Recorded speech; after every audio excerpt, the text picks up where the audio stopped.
Donc, si nous pouvons juste changer notre esprit pour penser que lorsque la douleur arrive, la provision est déjà là. Le diable n'aurait pas attaqué si la provision n'était pas déjà là.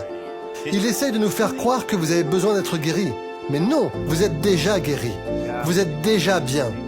Combien d'entre vous ont déjà constaté que parfois lorsque vous vous inquiétez d'un symptôme, celui-ci semble se prolonger, il semble même s'aggraver. Mais il y a eu des fois où vous aviez un problème et vous étiez trop occupé et vous l'avez oublié ou simplement ignoré. Et le lendemain, vous vous levez et vous vous dites « Mais où est passée la douleur ?» C'était presque comme si lorsque vous laissiez aller, la guérison coulait.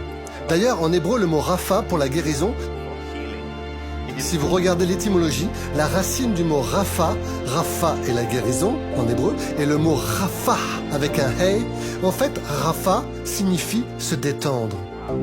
Donc se détendre est la racine du mot guérir.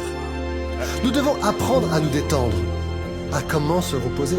Donc le but de notre vie n'est pas de s'accrocher, c'est d'apprendre à lâcher prise.